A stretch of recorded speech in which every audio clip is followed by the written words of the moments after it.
Welcome to only IAS. स्वागत है आप सभी लोगों का प्रीलिम बूस्टर न्यूज डिस्कशन में। आज है 9 जनवरी 2021।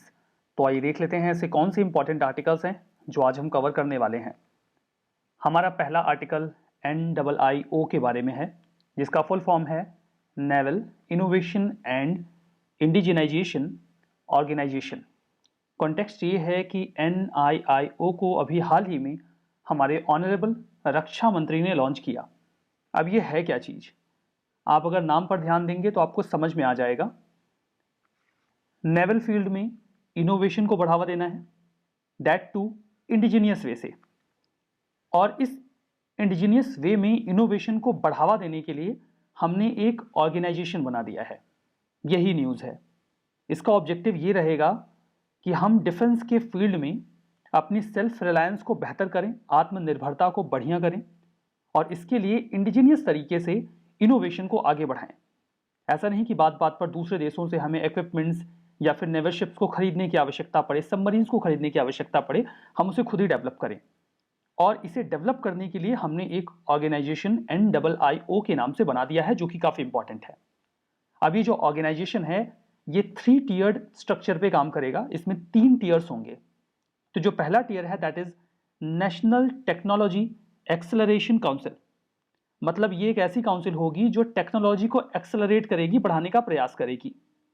इसका नाम आप एनटैक भी बोल सकते हैं। इसके ट्विन एस्पेक्ट्स होंगे, 2 इंपॉर्टेंट काम होंगे। एक तो होगा इनोवेशन एंड इंडिजिनाइजेशन और दूसरा होगा एपेक्स लेवल पे डायरेक्टिव्स देना। इनोवेशन को बढ़ाना, दैट टू वो इंडियन वे में हो, अपना खुद का हो, और डायरेक्टिव्स देना कि हम कैसे जो टेक्नोलॉजी है उसे और बेहतर कर सकते हैं। दूसरा जो लेयर है that will be working group. ये जो वर्किंग ग्रुप होगा वो एनटेक के अंदर ही काम करेगा। इसका काम होगा कि जो भी प्रोजेक्ट्स वगैरह तैयार किए गए हैं, जिन पर बातचीत हुई है, ये उसे इंप्लीमेंट करें। डायरेक्टिव तो ये पहली बॉडी दे देगी, लेकिन उसे इंप्लीमेंट करने का काम इस वर्किंग ग्रुप के पास होगा। और तीसरा होगा TDAC, यानी कि टेक्नोलॉजी डेवलपमेंट एक्सेलरेशन सेल। नाम से स्पष्ट है, इसको काम दिया जाएगा कि ये टेक्नोलॉजी का डेवलपमेंट बढ़िया तरीके से करें, कुछ डिसरप्टिव टेक्नोलॉजीज को लेकर आए, कुछ नई, जिससे जो हमारी नेवल टेक्नोलॉजी है वो ग्लोबली ना केवल कॉम्पिटिटिव हो जाए बल्कि और ज्यादा एडवांस भी हो जाए। तो NIIO के फंक्शंस पर अभी काफी क्लैरिटी मिल गई है। टेक्नोलॉजी को एनहेंस करने के साथ साथ जो इंडियन एकेडेमिया है और इंडस्ट्री है, ये उसके साथ कोऑपरेट भी करेंगे अपने इन सभी ऑब्जेक्टिव्स को लेकर। आई होप इस नए ऑर्गेनाइजेशन के बारे में अब आपको बढ़िया से समझ में आ गया। जो हमारा अगला आर्टिकल है वो वर्ल्ड फूड प्राइस इंडेक्स के बारे में है। फूड प्राइस इंडेक्स इसे तैयार किया जाता है FAO के द्वारा, that stand for food and agriculture organisation. जो एवरेज इंडेक्स पॉइंट अभी निकला है दैट इज 107.5 दिसंबर 2020 का। नवंबर 2020 में ये 2.3 पॉइंट कम था। अब इससे ये तो क्लियर हो गया कि ये हर महीने आता होगा, क्योंकि 2 महीनों का डेटा तो यहीं दे दिया, नवंबर का और दिसंबर का, कि पिछली बार ये 2.3 पॉइंट कम था, इस बार 105.5 निकल के आया है। अब ये एक्चुअली में क्या है ये समझ लेते हैं। देखिए, जो फूड प्राइस इंडेक्स है इसे 1996 में शुरू किया गया ताकि हम ये देख सकें कि ग्लोबल लेवल पे जो एग्रीकल्चरल कमोडिटी मार्केट है वहां पर सर्टेन बास्केट ऑफ गुड्स के जो दाम हैं वो कितने बढ़ अथवा घट रहे हैं। तो जो FAO का फूड प्राइस इंडेक्स है ये हर मंथ जो बदलाव हो रहे हैं इंटरनेशनल प्राइसेस के, किसके, बास्केट ऑफ फूड कमोडिटीज के, ऐसी चीजें जो हम खाते हैं, ग्रेन्स, वेजिटेबल्स, फ्रूट्स, उनके दामों में हर महीने क्या परिवर्तन आ रहा है ये उसे मेजर करते हैं ताकि अंदाजा लग सके कि कैसा चल रहा है दुनिया में जो फूड के प्राइसेस हैं उनका लेवल। इसमें basket of cereals, oil seeds, dairy products, meat, sugar सबको इवेलुएट करते हैं। इसका बेस पीरियड 2014-16 है राइट नाउ। जैसे अभी हम कह रहे हैं कि 107.5 है, तो 100 कब था और कितना बढ़ा है, कैसे आइडिया लगेगा। तो 100 2014 से 16 के बीच में था। ठीक है। FAO के बारे में बात कर लेते हैं। यूनाइटेड नेशंस की स्पेशलाइज्ड एजेंसी है, हेडक्वार्टर इटली के रोम में है। 1945 में स्टैब्लिश की गई थी। उद्देश्य बिल्कुल सिंपल है कि रिसर्च करें, टेक्निकल असिस्टेंस दें, एजुकेशनल ट्रेनिंग प्रोग्राम्स वगैरह रन करें ताकि एग्रीकल्चरल आउटपुट बढ़िया हो, प्रोडक्शन बढ़िया हो। 197 मेंबर स्टेट्स हैं। इनकी बाइनियल कॉन्फ्रेंस होती है, यानी कि हर 2 साल में एक बार। अब यहाँ पर 49 मेंबर्स की एक एग्जीक्यूटिव काउंसिल को इलेक्ट किया जाता है जो इनके ऑपरेशंस को कंडक्ट करते हैं, और जो डायरेक्टर जनरल होते हैं वो चीफ एडमिनिस्ट्रेटिव ऑफिसर के तौर पे सर्व करते हैं। FAO के बारे में आपने जाना, इन्होंने अभी तक कुछ इनिशिएटिव्स लिए हैं, उस पर भी बात कर लेते हैं, जिनमें पहला है Geass, globally important agricultural heritage system. दुनिया भर में अलग अलग जगहों पर एग्रीकल्चर करने की बहुत पुरानी पुरानी प्रैक्टिसेस हैं, उनको कंजर्व करना और उनका सही तरीके से फायदा मिले, इसे इंश्योर करने का काम इसके तहत किया गया। डेजर्ट लोकस्ट सिचुएशन, दुनिया भर में जो टिड्डियां हैं उनका प्रकोप कैसा है उससे मॉनिटर करते रहना, उससे नुकसान तो नहीं होने वाला है। कोडेक्स एलिमेंटेरियस कमीशन, CAC, ये एक बॉडी है जो कि फूड को लेकर ध्यान रखती है कि फूड के जो स्टैंडर्ड्स हैं वो बढ़िया रहे पूरी दुनिया में, ठीक है। International treaty on plant genetic resource for food and agriculture, इसमें जेनेटिक रिसोर्स को न केवल इनरिच करने की बात की जाती है बल्कि उसके एक्सेस को लेकर भी सभी जो देश हैं वो उसकी एक्सेसिबिलिटी को इंश्योर करें और जो हमारा इकोलॉजिकल सिस्टम है वो भी डिस्टर्ब ना हो, ऐसे प्रयास किए जाते हैं। इस ट्रीटी को 31st सेशन जो था FAO का 2001 में, उस दौरान अडॉप्ट किया गया था। जो हमारा अगला आर्टिकल है वो BIS के बारे में है, ब्यूरो ऑफ इंडियन स्टैंडर्ड्स। अभी हाल ही में इसने अपना फाउंडेशन डे सेलिब्रेट किया। BIS, bureau of Indian standard, नाम से स्पष्ट है कि इंडिया में ये स्टैंडर्ड को मेंटेन करता है। किस चीज के स्टैंडर्ड को मेंटेन करता है? ये एक ब्यूरो है, दैट्स श्योर। अब ये स्टैंडर्ड मेंटेन करता है, तो स्टैंडर्ड ये मेंटेन करता है सभी प्रकार के गुड्स, सर्विसेज एंड प्रोसेसेस के लिए। किसी सामान की मैन्युफैक्चरिंग हो रही है तो उसकी क्वालिटी अच्छी हो, ये BIS की जिम्मेदारी है। कोई सर्विस दी जा रही है तो उसके लिए जो सर्विस देने वाली एंटिटी है उसे सर्टिफिकेशन देना कि आपकी सर्विस बढ़िया है। कौन सा जो प्रोसेस है वो भी बढ़िया होना चाहिए। अब ये केवल इंडिया के लिए लागू नहीं है, कोई प्रोडक्ट अगर हम किसी दूसरे देश से इंडिया में इंपोर्ट कर रहे हैं उसका भी जो स्टैंडर्ड है वो अच्छा होना चाहिए, ये BIS इंश्योर करता है, जिसके लिए वो सर्टिफिकेशन देता है। वो सर्टिफाई कर देंगे कि हाँ ये एंटिटी बढ़िया क्वालिटी देती है, BIS मार्क उनको मिल जाएगा। और उसके बाद अगर उन्होंने सब स्टैंडर्ड पर प्रोडक्ट्स या सर्विसेज देना शुरू किया तो फिर उन्हें पनिश किया जाएगा। या किसी ने झूठ मूठ में कहा कि मेरे पास BIS स्टैंडर्ड्स का जो सर्टिफिकेशन है वो है, जो कि उन्हें ऑथराइज्ड वे में नहीं दिया गया है उनकी क्वालिटी सर्विस या गुड्स के लिए, तो भी उन्हें पनिश किया जाएगा। तो ये क्लियर हो गया कि BIS का काम है इंडिया में गुड्स, सर्विसेज एंड प्रोसेसेस के स्टैंडर्ड को मेंटेन करना। ये नेशनल स्टैंडर्ड बॉडी है जो कि ministry of consumer affairs, food and public distribution के तहत काम करती है। देखिए, इसे 23 दिसंबर 1986 को फाउंड किया गया था। हालांकि उस दौरान जब इसे फाउंड किया गया था तो एक कानून आया था, bureau of Indian standard act 1986। अभी 2016 में एक दूसरा कानून आया, bureau of Indian standard act 2016। इसने इस पुराने वाले कानून को रिपील कर दिया। हालांकि कई सारे प्रावधान वो हैं, कुछ और चीजें जोड़ी गई हैं, जिसके बाद BIS को अब नेशनल स्टैंडर्ड बॉडी डिक्लेयर कर दिया गया है। मतलब नेशनल लेवल पे प्रोडक्ट्स कॉम्पिटिटिव हैं, बढ़िया क्वालिटी के हैं कि नहीं है, वो यही डिसाइड करेगा। और 12 अक्टूबर 2017 के बाद से BIS एक्ट इंप्लीमेंट हो चुका है, हेडक्वार्टर न्यू दिल्ली में है। ये स्टैंडर्ड क्वालिटी सर्टिफिकेशन का काम करते हैं। आई होप ये आपको समझ में आ गया। देखते हैं अगला आर्टिकल जो कि प्रवासी भारतीय दिवस के बारे में है। 16 प्रवासी भारतीय दिवस को अभी 9 जनवरी 2021 को सेलिब्रेट किया गया, जबकि कोविड-19 चल रहा है। इसे देखिए 2003 में for the first time observe किया गया था। 2015 के बाद से इस इवेंट को बाइनियल कर दिया गया है, यानी कि 2 साल में एक बार। जो प्रवासी भारतीय दिवस है, इसे मनाया क्यों जाता है? यह उस दिन को याद करते हुए मनाया जाता है जब 9 जनवरी 1915 को महात्मा गांधी जी साउथ अफ्रीका से इंडिया वापस लौटे थे। 9 जनवरी को इसीलिए हर 2 साल में एक बार इसे अब सेलिब्रेट किया जाता है। मिनिस्ट्री ऑफ एक्सटर्नल अफेयर्स इसको लेकर पूरी तैयारियां करती है। उद्देश्य ये होता है कि जो दूसरे देशों में इंडियंस रह रहे हैं, ओवरसीज इंडियंस हैं, उनके साथ हम कनेक्ट करें और ये इंश्योर करें कि वो म्यूचुअली बेनिफिशियल एग्रीमेंट्स में इन्वॉल्व हो इंडिया के साथ और इंडिया की ग्रोथ में अपना कंट्रीब्यूशन दें। अभी जो थीम रही दैट वाज कंट्रीब्यूटिंग टू आत्मनिर्भर भारत। ये प्लेटफॉर्म देता है ओवरसीज इंडियन कम्युनिटी को कि वो इंडिया के लोगों के साथ जुड़ें, गवर्नमेंट के साथ जुड़ें और जो उनके एंसेस्टर्स की लैंड है उसके डेवलपमेंट के लिए, उसके हित के लिए कुछ करें। जो हमारा अगला आर्टिकल है वो जी किशन रेड्डी कमेटी के बारे में है। सेंट्रल गवर्नमेंट ने अभी हाल ही में इस कमेटी को एस्टैब्लिश किया है। क्यों एस्टैब्लिश किया? ताकि लद्दाख का जो कल्चर है, लैंग्वेज है, उसे इंश्योर किया जा सके, प्रोटेक्ट किया जा सके। एट द सेम टाइम वहां के लोगों का पार्टिसिपेशन बेस में इंश्योर किया जाए। बैकग्राउंड लेते हैं। हुआ यह था कि अभी 10 मेंबर्स का एक डेलीगेशन लद्दाख से आया था हमारे होम मिनिस्टर से मिलने के लिए। उन्होंने कहा कि लद्दाख का कल्चर काफ़ी यूनिक है, हमें उसे प्रोटेक्ट करना चाहिए। तो हमारे होम मिनिस्टर जी ने कहा कि कैसे करेंगे बताइए। तो इस डेलीगेशन ने कहा अभी तो नहीं समझ में आ रहा है, बट सोच के बता सकते हैं।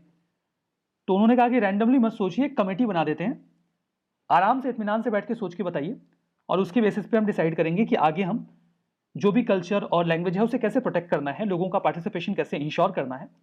तो कमेटी के जो हेड हैं वो वहाँ के minister of state for home G Kishan Reddy ji को बनाया है गया है, और इसमें कुछ इलेक्टेड रिप्रेजेंटेटिव्स लद्दाख के होंगे, लद्दाख ऑटोनॉमस हिल डेवलपमेंट काउंसिल के होंगे, सेंट्रल गवर्नमेंट के होंगे, और लद्दाख के एडमिनिस्ट्रेशन के भी मेंबर्स होंगे।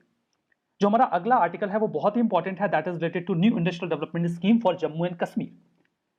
काफी लंबे समय से गवर्नमेंट ने प्रॉमिस कर रखा था कि वो जम्मू एंड कश्मीर के इंडस्ट्रियल डेवलपमेंट के लिए कुछ बढ़िया करेंगे, और ऐसा ही एक प्रयास अब हमारे सामने आ गया है जब गवर्नमेंट ऑफ इंडिया ने एक नई इंडस्ट्रियल पॉलिसी को हमारे सामने रखा, एक नई स्कीम को हमारे सामने रखा, जो कि जम्मू एंड कश्मीर जो हमारा यूटी है वहां पर इंडस्ट्रियल डेवलपमेंट को प्रमोट करेगा। ये एक सेंट्रल सेक्टर स्कीम होगी, मतलब यहां पर जो भी पैसा लगेगा वो सेंट्रल गवर्नमेंट ही देगी, 100% फंडेड होगा। सबसे अच्छी बात यह है कि यहां पर for the first time block level पर डेवलपमेंट की बात की गई है, मतलब काफी निचले स्तर पर जाकर डेवलपमेंट को इंश्योर करने की बात की जाएगी। वहां पर इंडस्ट्रियल डेवलपमेंट इंश्योर हो, लोगों को जॉब्स मिले, इसके लिए सरकार इंसेंटिव भी देगी। अब इसमें सरकार पैसा कितना खर्च करने वाली है? यह स्कीम 16 सालों के लिए है, 2020-21 से लेकर 36-37 तक, जिसमें सरकार 28,400 करोड़ रुपए खर्च करने का प्लान बना रही है। उन्होंने प्लान बना लिया है। इनफैक्ट उद्देश्य रहेगा कि वहां के लोगों को एम्प्लॉयमेंट मिले और उस पूरे रीजन का इकोनॉमिक डेवलपमेंट हो, सामाजिक विकास अपने आप ही हो जाएगा। अब यहां पर किस तरीके के इंसेंटिव्स मिलेंगे, जैसे हम बात कर रहे हैं कि हाँ इंसेंटिव दिया जाएगा, कैसा इंसेंटिव दिया जाएगा? देखिए, कैपिटल इन्वेस्टमेंट इंसेंटिव्स दिए जाएंगे। कुछ जोन्स डिसाइड किए गए हैं, इंडस्ट्रियल जोन्स। जो जोन ए है वहां पर इंसेंटिव कम होगा, लेकिन जो जोन बी है जो कि कंपैरेटिवली कम डेवलप्ड है वहां इंसेंटिव ज्यादा दिया जाएगा। अब जोन ए में 30% का इंसेंटिव होगा और जोन बी में 50% का इंसेंटिव होगा। किस बात पर इंसेंटिव होगा? जब भी किसी नई इंडस्ट्रियल यूनिट को लगाया जाता है तो बहुत सारा खर्चा आता है, जिसे हम कैपिटल इन्वेस्टमेंट बोलते हैं।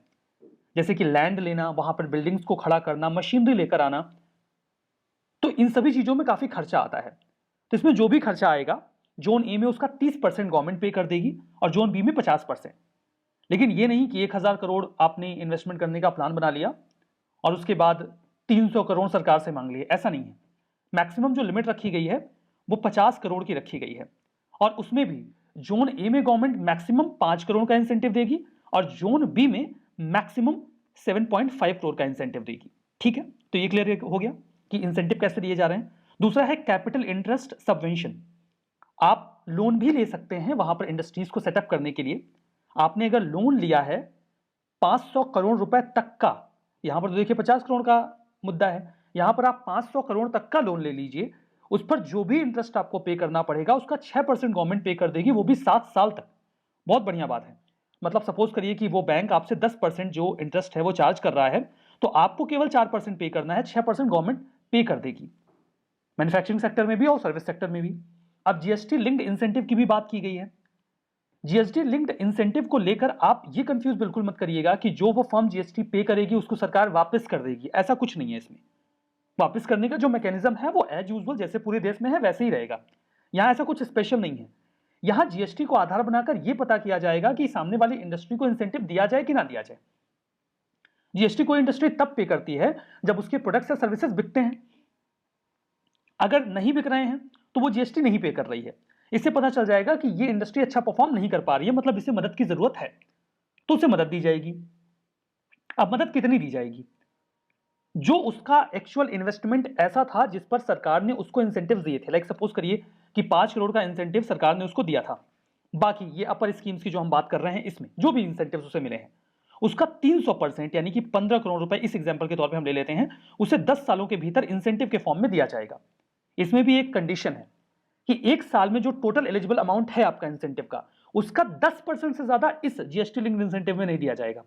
मतलब अगर एक साल में जो आपको इंसेंटिव मिला है वो सपोज करिए कि 100 रुपए का मिला है, तो यहां पर इस scheme particular GST linked incentive scheme के तहत आपको 10 रुपए से ज्यादा का इंसेंटिव नहीं दिया जाएगा, जो टोटल अमाउंट है वो 10 साल में दिया जाएगा। तो 300% का ये प्रावधान आपने समझ लिया, ये एक्चुअली में ऊपर वाले से जुड़ा हुआ है। जीएसटी लिंक्ड होने का मतलब ये नहीं कि जीएसटी वापस मिल जाएगा, जीएसटी से इस बात का अंदाजा लगाएंगे कि आपको इंसेंटिव देना है कि नहीं देना है। आप जीएसटी कम पे कर रहे हैं मतलब आपके गुड्स एंड सर्विसेज नहीं बिक रहे हैं, आपको मदद की जरूरत है। अब आप कह सकते हैं फिर तो कोई फर्म चोरी कर ले और अपना उसके प्रोडक्ट्स एंड सर्विसेज बिक रहे हो तब भी वो ना दिखाए, जीएसटी ना पे करे और इंसेंटिव भी ले। तो देखिए गवर्नमेंट के पास इनफ मैकेनिज्म्स हैं ऐसे लोगों को हैंडल करने के लिए। अभी हम केवल पॉजिटिव्स पे बात कर रहे हैं। अगर कोई जीएसटी पे नहीं करेगा अपने प्रोडक्ट्स एंड सर्विसेज को बेचने के बावजूद तो उसको पनिश करने के सरकार के पास इनफ प्रावधान है। तो वर्किंग कैपिटल इंटरेस्ट इंसेंटिव का भी मैकेनिज्म है। तो अभी तक जो हम बात कर रहे थे वो तो नई इंडस्ट्रीज की कर रहे थे, जो पहले से काम कर रहे हैं उनका क्या, वो भी लोन ले सकते हैं और उसमें 5 सालों तक उनका 5% जो ब्याज है वो गवर्नमेंट पे कर देगी। इसमें भी लिमिट रखी गई है 1 करोड़ की। छोटे और बड़े सभी प्रकार के इंडस्ट्रियल यूनिट्स इस स्कीम का फायदा उठा पाएंगे। उम्मीद करते हैं कि आने वाले समय में इससे जो जम्मू एंड कश्मीर हमारा यूटी है उसकी रूपरेखा में परिवर्तन आएगा। अब यहां पर देखिए जो हमारा अगला आर्टिकल है वो एंट्री नॉर्म्स को लेकर है स्टॉक एक्सचेंजेस में। सेबी ने, जिसका फुल फॉर्म है securities and exchange board of India, अभी नया फ्रेमवर्क तैयार किया है मार्केट इंफ्रास्ट्रक्चर इंस्टीट्यूशंस की ओनरशिप के लिए, ताकि नए एंट्रेंस जो आ रहे हैं स्टॉक मार्केट में डिपॉजिटरीज में उनको एंट्री मिल सके। मामला क्लियर नहीं हुआ होगा। सबसे पहले आपको समझना होगा कि ये मार्केट इंफ्रा होता क्या है, तब आपको ये आर्टिकल समझ में आएगा। तो पहले आप मार्केट इंफ्रा समझिए। देखिए मार्केट इंफ्रास्ट्रक्चर कोई भी ऐसा एक प्राइवेट या पब्लिक ऑर्गेनाइजेशन हो सकता है जो कि किसी फाइनेंशियल इंडस्ट्री को मदद करता हो। किस तरीके की मदद वो कर सकता है, उनको ट्रेडिंग में हेल्प कर सकता है, उनके फाइनेंसेस को क्लियर करने में हेल्प कर सकता है। तो जो भी ऐसी एंटिटीज हैं जो किसी भी फाइनेंशियल इंडस्ट्री को, जैसे कंपनीज वगैरह हो गई, बड़ी बड़ी फर्म्स हो गई, उनको हेल्प करते हैं, उन्हें मार्केट इंफ्रा कहते हैं। एग्जाम्पल के तौर पे मार्केट इंफ्रास्ट्रक्चर जो इंस्टीट्यूशंस हैं वो स्टॉक एक्सचेंजेस होते हैं, डिपॉजिटरीज होती हैं। डिपॉजिटरीज क्या होती हैं? ऐसी एंटिटीज होती हैं जो फाइनेंशियल सिक्योरिटीज को अपने पास रखती हैं डीमेटलाइज फॉर्म में, उन्हें डिपॉजिटरीज कहा जाता है। क्लियरिंग कॉर्पोरेशंस होते हैं जो बहुत सारी फर्म्स के जो फाइनेंशियल ट्रांजैक्शंस हैं उनको क्लियर करते रहते हैं। ये सभी बड़ी बड़ी कंपनीज को मदद करते हैं, सभी प्रकार के फाइनेंशियल इंस्टीट्यूशंस को, कॉर्पोरेशंस को हेल्प करते हैं। तो इन्हें एमआईआई कहा जाता है। मतलब आप इमेजिन कर सकते हैं जो भी फर्म्स या कंपनीज पूरे भारत में काम कर रही हैं उनको मदद करने के लिए जो भी फाइनेंशियल एंटिटीज हैं, चाहे वो प्राइवेट हो या फिर पब्लिक हो, उन्हें आप मार्केट इंफ्रास्ट्रक्चर इंस्टीट्यूशंस कह सकते हैं। अब स्टॉक एक्सचेंज हो गए, डिपॉजिटरीज हो गए, अगर इस पे कुछ पार्टिकुलर लोगों का ही दबदबा रहे तो वो फाइनेंशियल सिस्टम को मॉड्यूलेट कर सकते हैं या फिर उसमें अपने हितों को साध सकते हैं। और जो नए लोग यहां पर एंट्री करना चाहेंगे वो नहीं कर पाएंगे, उन्हें दिक्कत होगी। ऐसा ना हो इसीलिए बदलाव किए जा रहे हैं। इसमें यह कहा गया है कि जो रेसिडेंट प्रमोटर हैं जो इंडिया में रह रहे हैं, अगर पहले जब वो एमआईआई सेट करते थे, यानी कि मार्केट इंफ्रास्ट्रक्चर इंस्टीट्यूशंस बनाते थे, तो वो उसमें 100% शेयर होल्डिंग रख सकते थे। लेकिन अब उसे कम कर दिया गया, या तो आप 51 रख सकते हैं परसेंट या फिर 26% 10 सालों में। जो फॉरेन प्रमोटर्स हैं जो एफएटीएफ कंट्रीज के मेंबर्स में से आते हैं, एफएटीएफ देखिए एक इंटरनेशनल ऑर्गेनाइजेशन है जिसे 1989 में फाउंड किया गया था, फाइनेंशियल एक्शन टास्क फोर्स इसका फुल फॉर्म है। G7 कंट्रीज ने इसे बनाया था। अभी 38 मेंबर्स हैं, यहां पर मेंबर्स की स्पेलिंग में ME मिसिंग है।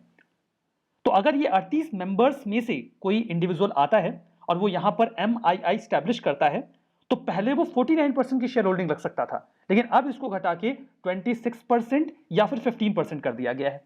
मतलब उनका भी कम कर दिया गया। कोई फॉरेन इंडिविजुअल जो एफएटीएफ के बाहर के देश हैं वहां से कोई आता है तो अब वो मैक्सिमम 10% शेयर होल्डिंग MII में रख सकता है। और कोई पर्सन जो कि प्रमोटर नहीं है वो 25% से कम ही शेयर होल्डिंग अपने पास रख पाएगा। कुछ स्टेटमेंट्स के ट्रू एंड फॉल्स बताने हैं, जिसमें पहला है naval innovation and indigenisation organisation. ये 3 टियर स्ट्रक्चर है, एनटैक वर्किंग ग्रुप और टीडैक। FAO ये स्पेशलाइज्ड एजेंसी है यूनाइटेड नेशंस की, हेडक्वार्टर फ्रांस के पेरिस में है। BIS नेशनल स्टैंडर्ड बॉडी है इंडिया की, ministry of commerce and industry के तहत काम करती है। प्रवासी भारतीय दिवस महात्मा गांधी के साउथ अफ्रीका के रिटर्न को कमेमोरेट करता है। जी कृष्णा रेड्डी कमेटी ये जम्मू एंड कश्मीर यूटी में इंडस्ट्रियल डेवलपमेंट को लेकर बनाई गई है। तो बताइए कौन सा स्टेटमेंट यहां पर ट्रू है, कौन सा फॉल्स है। इस सेशन में यहीं पर रुकेंगे। इस पूरे सेशन की PDF आपको ओनली आज के टेलीग्राम चैनल पे अवेलेबल मिलेगी, जिसका लिंक डिस्क्रिप्शन में भी अवेलेबल है। तो इस सेशन में बस इतना ही। Thank you very much.